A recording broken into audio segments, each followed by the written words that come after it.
কালকে তখন রাত্র 10টা বাজে, 10টা 15, তখন আমার ছেলে কইতেছে আমি একটা পিজার অর্ডার করছি,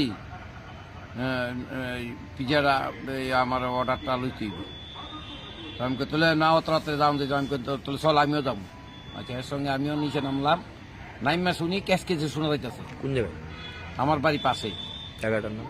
এই এটা হলো জগৎপুর,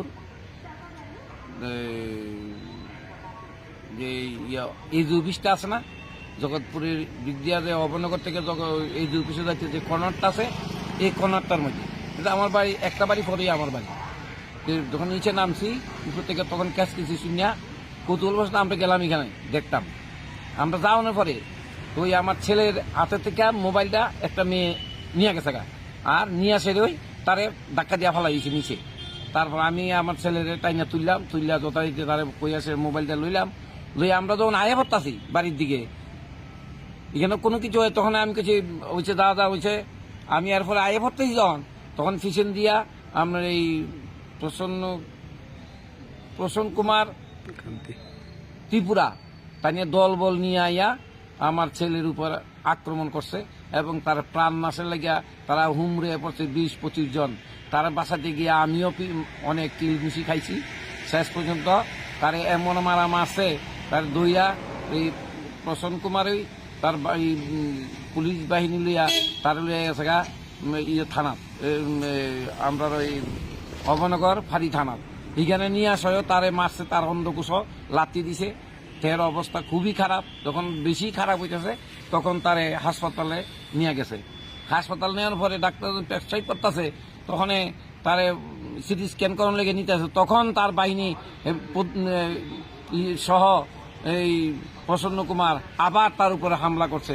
তখন তাড়াতাড়ি মিডিয়ারা তার সহযোগিতায় তখন আমরা এখান থেকে ওই তারে সিটি স্ক্যান, এক্সরে, ইসিজি সব করাইবার লেগে নিয়ে যেতে পারছি। অথচ পুলিশ আছে আমার সঙ্গে, আমরা সঙ্গে পুলিশের সামনেই তারা এই ধরনের কারবার করে। এমনকি পুলিশের আইন তারা হাতে বিলিয়ে তারা কি নিজেরা ক্ষমতা জাহির করব? আমরা কি বাঁচানোর কোনো অধিকার নাই? আমরা কি এই দেশের নাগরিক না? তারা পুলিশে চাকরি করতে, তার কাছে সমস্ত অধিকার। তাই আমি ওখানে আমার ছেলের এই সুবিচারের জন্য আমি থানার দ্বারস্থ হয়েছি। এই বিষয়ে মুখ্যমন্ত্রীর উদ্দেশ্যে কি, মুখ্যমন্ত্রী 26শে জানুয়ারি কতজনের পদক দিল, পুলিশ পদক, কিন্তু এই পুলিশ পদকের এই নিয়ে হালহতিকর। পুলিশ পদক তো পুলিশের যে পদকটা সম্মান, এই পুলিশ তো রাখতে পারতেছে না।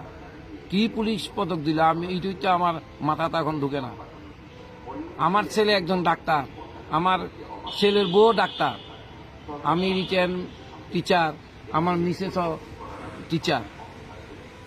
আমরা এইসব জুট জামরাত আমরা কোনো সময় যাই না। অথচ যারা ঝগড়া করছে, পরে শুনলাম যারা নাকি এখানের মধ্যে তার মেয়ে মদমত অবস্থা, ছেলে মদমত অবস্থা, যারা লোকে ফাইটিং করছে, তারা সবাই এখান থেকে গেছে গা। পরে আমার ছেলেরে পাইয়া আসিয়া তারা এই ধরনের অত্যাচার করলো। কেন করলো এবং তার কি অপরাধ? সে কি আদৌ কি এই কাজে তার মেয়ের সঙ্গে কোনো ঝগড়াঝাটি করছে না? ছেলে লোক আমরা তারা চিনিই না, আমার সামনেই তো সব। উনি একজন পুলিশ, উনি তো এখানের পুলিশ অফিসার না, তাই না আমতলির পুলিশ অফিসার। তো এখানে এই থানার মধ্যে থাকিয়া সেরা এই আমরা আউটপোস্টে থাকিয়া তাই নিয়ে আইন অর্ডার করতেছে, এই দ্বারা দেন, এই দ্বারা দেন।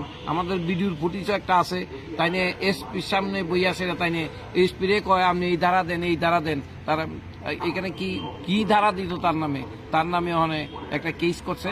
কি কেস করছে তা আমরা জানি না। ওখানে আমার ছেলে হসপিটাল, তাই খুবই অসুস্থ। এখন আপনি কি চান? আমি সুবিচার চাই।